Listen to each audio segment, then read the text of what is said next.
분에게 이렇게 인사합시다. 술 취하지 말고 성령에 취합시다. 이렇게 인사하겠습니다. 술 취하지 말고 성령에 취합시다. 예. 성령의 충만한 이 아침 되기를 간절히 바랍니다. 오늘은 성령 강림 주일입니다. 예수님께서 부활하신 후 승천하시기 전에 이 땅에 남은 제자들에게 성령님을 받기를 구하라고 명령하셨습니다. 몇 날이 못 돼서 성령님으로 너희가 세례를 받고 성령님의 권능을 받을 것이라고 예수님 말씀하셨습니다. 예수님이 승천하신 후에 10일 동안 제자들은 힘써서 기도했습니다. 아주 집중해서 기도했습니다. 그러나 그들의 노력에 근거한 것이 아닌 하나님의 선물로서 성령님께서 그들에게 충만하게 임하셨습니다. 그들의 노력을 폄하하려고 하는 것은 아닙니다. 열심히 기도했어요. 그러나 궁극적으로 하나님의 선물로서 성령이 임하셨다는 얘기죠. 성령님을 받기를 기도했던 120명의 문도들 제자들에게 집단적으로 성령님이 충만하게 임하신 날을 우리는 오순절 성령 강림 사건이다 라고 얘기를 합니다.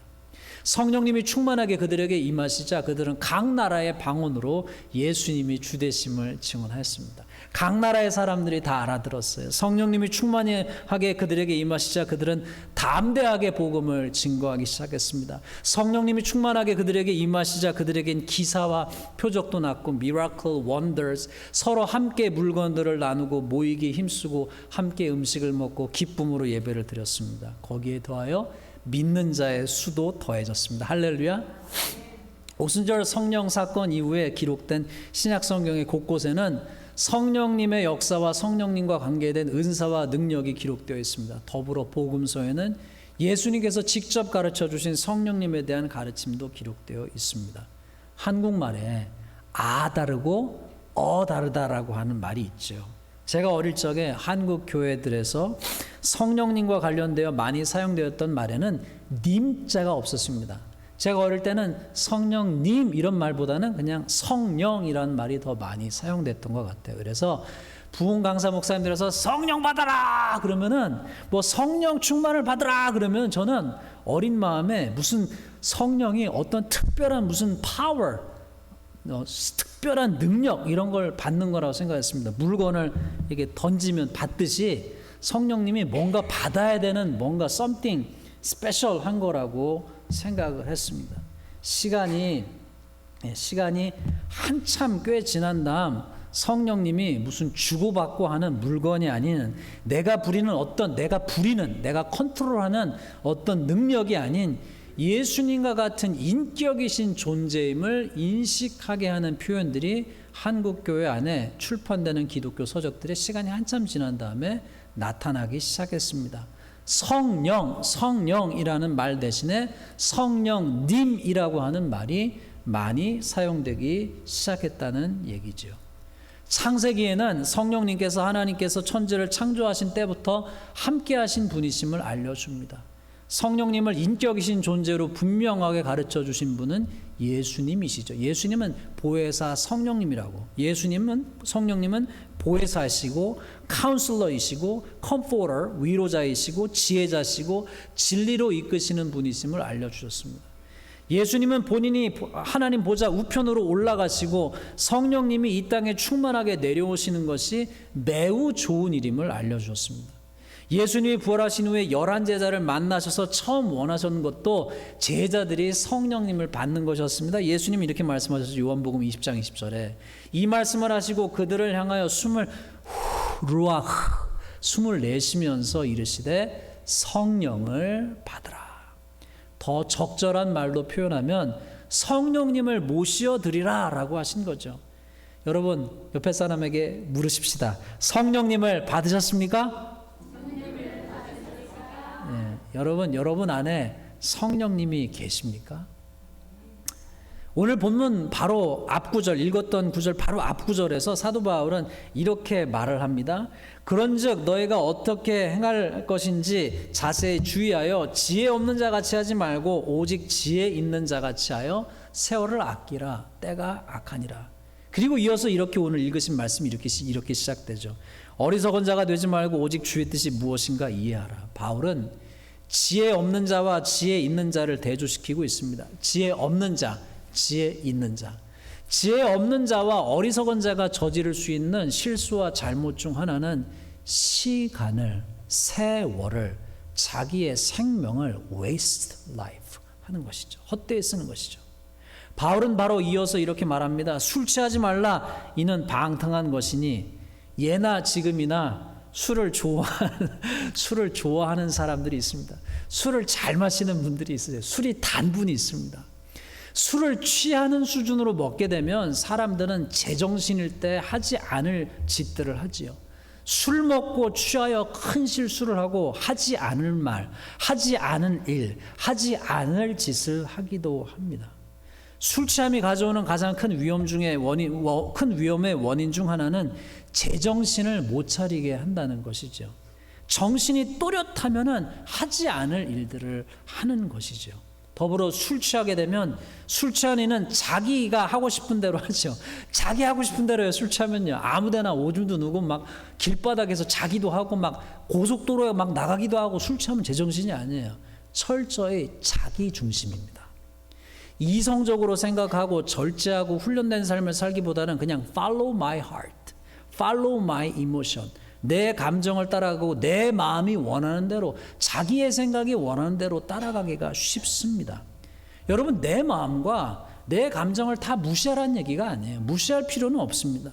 내 마음과 감정을 잘 인식하고 인지하고 인정하는 것도 validation is very important. 굉장히 중요한 것이죠. 그러나 반대로 모든 every single heart, every single emotion, 모든 마음과 모든 감정을 따라가는 것도 어리석은 것이겠죠. 화가 난다고 팍 때려요? 이거 어리석은 거죠.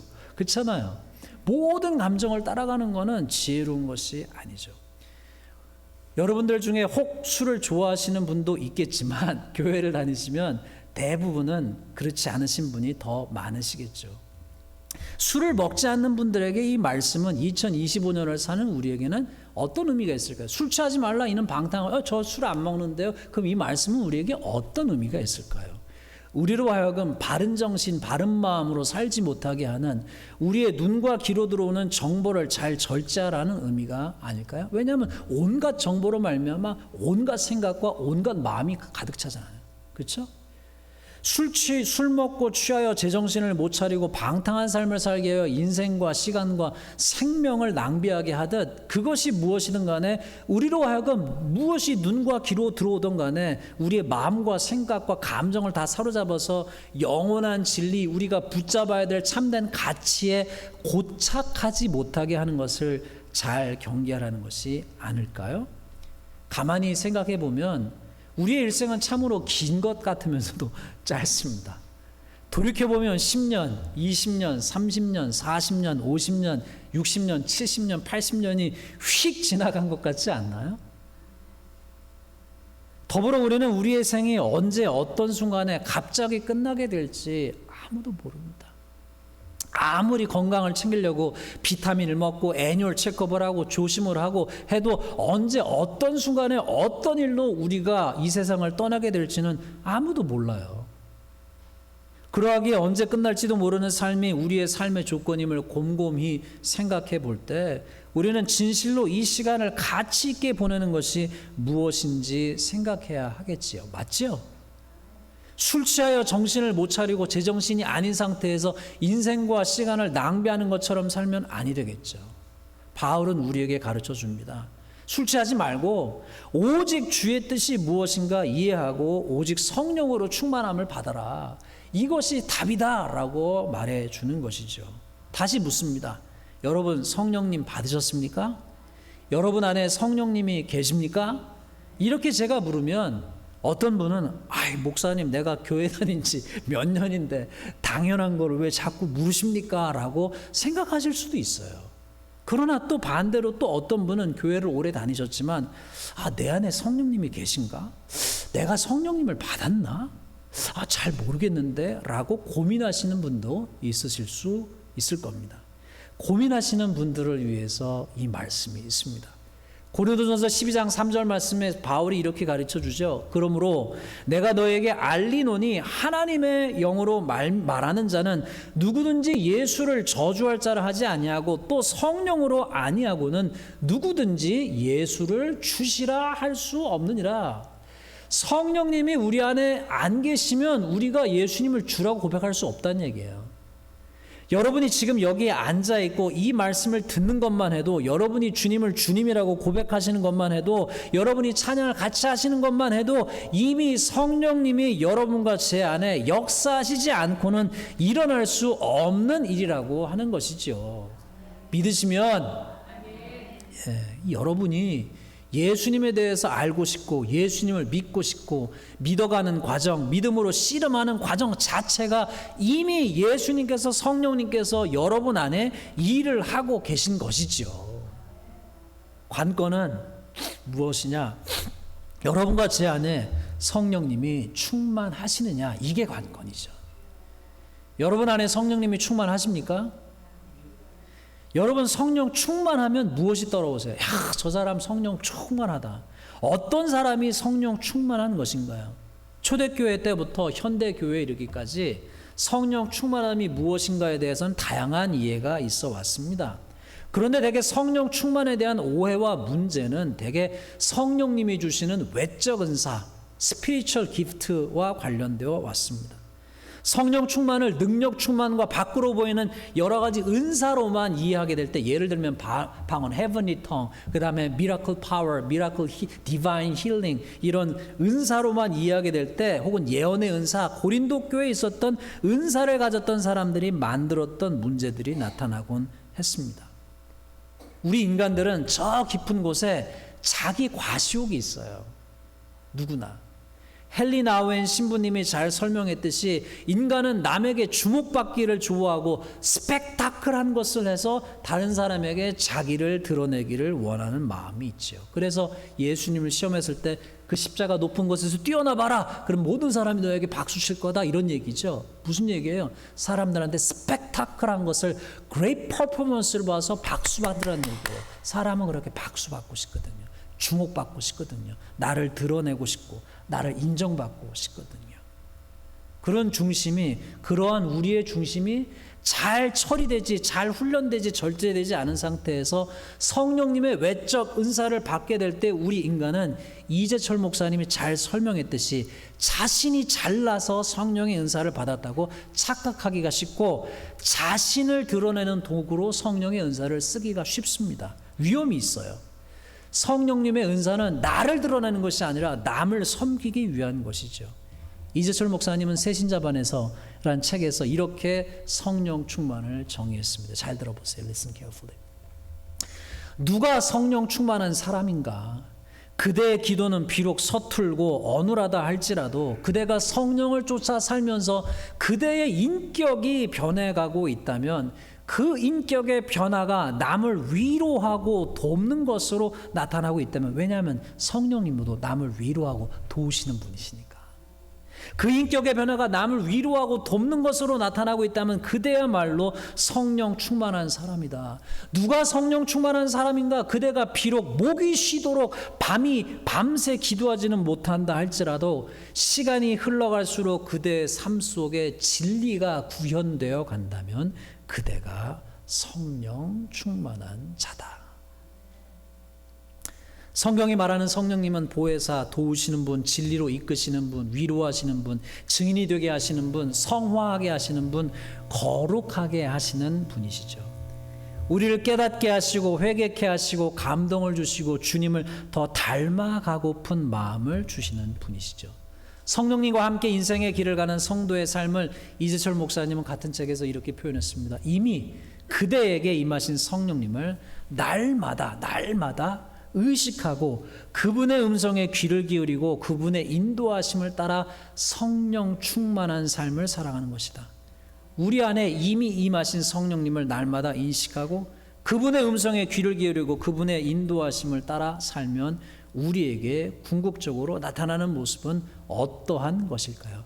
자, 따라해 봅시다. 하나님께 감사하라. 구체적으로 감사하라. 감사를 표현하라. 여러분, 사도 바울은 오늘 본문에서 이렇게 알려줍니다.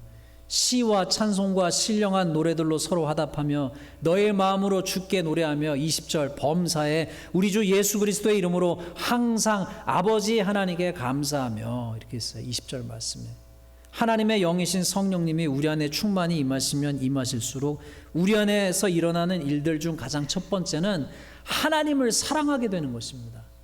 성령님은 예수님의 증인이 되게 하시는 능력이시고 예수님의 증인이 하는 일은 하나님이 예수님 안에서 이미 이루신 구원의 사건을 증거하는 것이죠.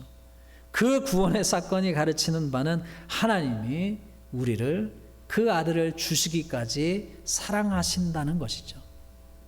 성령님은 그 은혜를 더 깊이 깨닫게 하시는 거죠. 고로 성령님이 우리 안에서 충만해지면 충만해질수록 우리의 인식의 방향이 바뀌는 것은 다른 것이 아닌 우리 인식의 방향이 바뀌는데 성령님이 역사하시면 더 바뀌는 게 뭐냐, 더 생각하는 게 뭐냐, 하나님을 인지하게 되는 거죠. 성령님이 우리 안에 역사하시면 하나님을 생각하게 되는 거죠. 여러분, 어느 시인이 옛날에 이런 시를 졌습니다. 따라해 봅시다. 너는, 자 크게, 너는 가끔 내 생각을 하지, 나는 가끔 딴 생각을 해. 여러분, 이게 무슨 말입니까? 아주 짧은 말인데, 야, 연인한테 하는 얘기예요. 너는 가끔 내 생각하지, 나는 가끔 딴 생각해. 무슨 얘기예요? 나머지 시간에 뭐 생각한다는 얘기예요? 나는 가끔 딴 생각하니까 나는 나머지 시간 90%는 네 생각한다, 그 얘기예요. 아주 가끔 하나님을 생각을 하던 사람이 성령님이 충만해지면 충만해질수록 하나님 생각을 많이 하고 가끔 딴 생각을 하게 되는 거죠.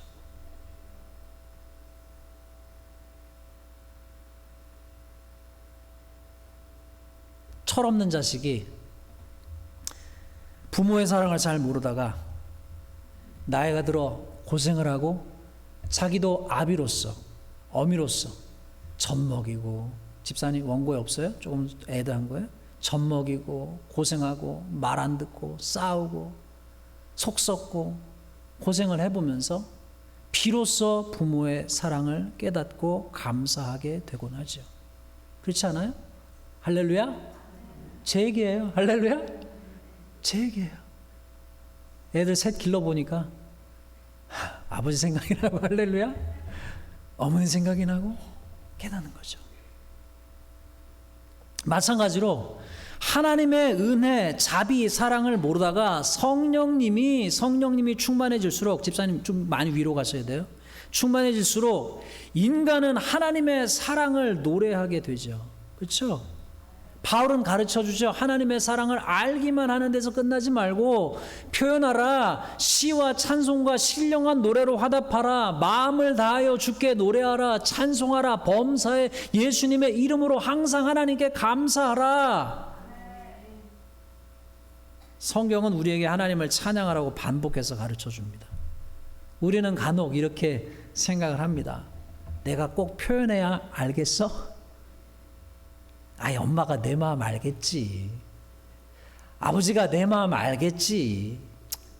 아이, 아들이 내 마음 알겠지. 딸이 내 마음 알겠지. 아이, 목사님이 내 마음 알겠지.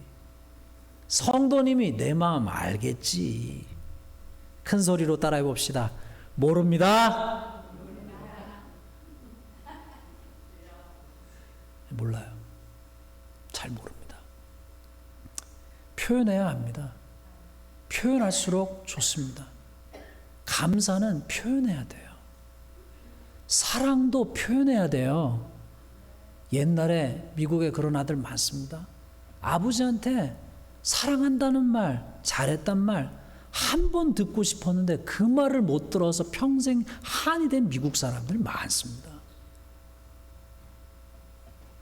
나이가 60이 되어도 그 말 한 번 듣는 게 소원인 아버지들, 다 큰 남자인데 그 말 한 번 듣는 게 소원인 아직도 한이 된 미국 남자들 많아요.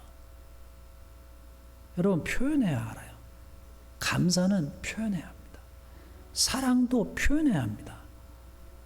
부부 클리닉 같은 곳에서 이렇게 가르치기도 하죠. 부부가 문제가 생겨서 부부 메리지 카운슬링을 받게 되면 이렇게 얘기하지 않습니까? 사랑하는 마음이 식었어도 자꾸 사랑한다고 표현해봐라. 그러면 사랑하는 마음이 생긴다. 부부가 사랑이 식었어요. 미워 죽겠어요. 원수 같아요. 아이 쟤 웬수. 이런데 어떻게 하라고 그래요? 사랑을 얘기해보라고, 표현해보라고 해요. 사랑하는 마음이 없어도. 말을 하다 보면 마음이 생긴다는 거죠. 마찬가지 아닐까요? 감사한다고 표현하면 감사가 습관이 되고, 감사가 삶이 되고, 감사가 시가 되고, 감사가 관점이 되지 않을까요? 하물며 하나님이 일께일까요? 바울은 강조해서 가르치고 있는 거죠. 성령님으로 충만함을 입어 하나님께 감사하라. 성령님이 충만한 사람은 감사가 충만한 사람이겠죠. 내게 감사가 메말라 간다면, 자꾸 내가 감사가 없고 불평이 생기고 원망이 생긴다면 내 안에 성령님이 혹 말라가고 계신 것은 아닌지 체크해 봐야 되지 않을까요? 내게 있는 것에 주목하며 감사하는 사람이 있고요. 내게 있는 것, 내게 없는 것에 주목하고 불평하는 사람이 있겠죠. 하나님이 내게 주신 것, 지금 내게 허락하신 것에 감사하십시다. 그 큰 구원 허락하셨어요. 나 같은 죄인을 위하여 그 아들 독생자를 내어주셨어요. 할렐루야, 할렐루야, 할렐루야. 전 여러분 목회자로서 사랑합니다. 근데 저기 앉아있는 아들을 달라 하시면 고민이 많이 됩니다. 하나님은 그러나 여러분을 사랑하셔서, 저를 사랑하셔서 둘도 아니고 하나밖에 없는 독생자를 우리를 위해서 주셨어요. 하나님 그 크신 사랑을 말로다 어찌 표현하리요. 그 크신 하나님의 사랑 말로다 형용 못하며. 두 번째, 오늘 말씀, 그리스도를 경외함으로 피차 복종하라. 바울은 한 가지를 더 가르쳐 줍니다. 21절, 그리스도를 경외함으로 피차 복종하라. 성령님으로 충만하면 우리는 주님 예수님을 공경하고 두려워하게 된다는 것이죠. 하나님을 두려워하고 예수님을 경외하면 우리의 마음은 겸손해질 수밖에 없습니다. 성령 충만을 외적 은사로만 오해할 경우 자주 벌어지는 일은 성령님의 은사를 받은 이들이 교만해지는 것이죠. 그 능력을 남을 섬기라고 선물로 주신 것인데 자기가 그 능력의 근원이고 본인이 잘 나가서 그 은사를 소유하고 있다고 생각하게 되는 것이죠. 그러나 참된 성령 충만은 사람을 따라서 해봅시다. 겸손하게 합니다. 참된 성령 충만은 사람을 겸손하게 합니다. 왜요? 성령님은 그리스도를 높이고 나를 낮추게 하세요. 여러분, 가정 안에서 왜 불화가 일어납니까? 교회 안에서 왜 불화가 일어납니까? 나라 안에서 왜 불화가 일어납니까? 민족 안에서 왜 불화가 일어나요? 자기가 잘난 사람이 많아서 그런 것이죠. 나만 옳다고 생각하는 사람이 많아서 그런 것이죠. 쉽게 말해 우리가 다 교만해서 그런 것이죠. 나는 옳고 너는 틀렸다라고만 생각해서 그런 것이죠. 사도 바울의 권면을 들으십시오. Listen carefully. 피차 복종하라. 여러분, 성경을 뭐라고 얘기합니까? 아내는 남편에게 순종하고 할렐루야. 그렇지만 남편에게 뭐라고 말씀하세요? 남편에겐 아내를 위해서 목숨을 내어주라라고 얘기하죠. 아내에게 순종해라. 지금이 2025년인데 무슨 순종 같은 소리 하고 계세요. 남편에게는 아내를 위해서 목숨을 주래요. 할렐루야. 피장파장이죠, 여러분. 실상은 둘 다 복종하라는 얘기예요. 서로를 더 자기보다 낮게 여기라고 하는 것이죠. 여러분, 한국말이 재밌죠? 서로를 자기보다 낮게, 상대방을 나보다 낮게, lower, 낮게 여기라는 게 아니고 지읒 받침이 아니고 시옷 받침이죠. 상대방을 나보다 어떻게 해요? 낮게, 높게, 좋게 여기라는 것이죠. 여러분, 어떻게 해야 하나요? 따라해 봅시다. 내가 큰 소리로 내가 틀릴 수도 있지. 예, 내가 틀릴 수도 있지. 라는 마인드셋을 가지라는 것 아닐까요? 내 남편이, 내 아내가, 내 딸이, 내 아들이, 목사님이, 성도님이, 장로님이, 권사님이, 집사님이, 청년이, 아이가, 저 아이가 오를 수도 있지. 저 아이가 오를 수도 있지. 성령님은 만유를 통일하시는 분이시죠. 하나 되게 하시는 분이십니다. 에베소서 말씀 보시면, 4장 보시면 만유를 통일하시는 분이에요. 세상은 여러분 아세요 그거? AI는, 알고리즘은 점점 갈라치기를 합니다. 확증 편향으로 전 세계를 양극화시키고 있어요. 알고리즘이, 사람이, AI가, 세상이. 그러나 성령님은 다양한 사람들을, 다양한 민족들을 주 안에서 하나가 되게 하시죠. 세대 간의 갈등, 인종 간의 갈등, 민족 간의 갈등, 나라 간의 갈등을 성령님은 하나가 되게 하시죠. 반목하고 반대하고 미워하고 증오하고 멸시하고 무시하고 적대하는 것이 더 많아지는 세상 속에서 가정이 깨어지고 교회가 깨어지고 민족이 깨어지고 내전이 일어나고 나라가 깨어지고 박살나고 나는 그런 세태 속에서 성령님은 하나가 되도록 힘쓰시고 일하시는 분이시죠. 여러분 성령님 충만하십니까? 여러분 안에서 계시는 성령님께서 피차 복종하게 하시도록 주님을 높이시고 나를 낮추시도록 일하게 하십시다. 말씀을 정리합시다. 여러분 어리석은 자가 되지 마십시다. 지혜로운 자가 되십시다. 세월을 아끼기 위해서 오직 주의 뜻이 무엇인가 헤아립시다. 오직 성령님의 충만을 받읍시다.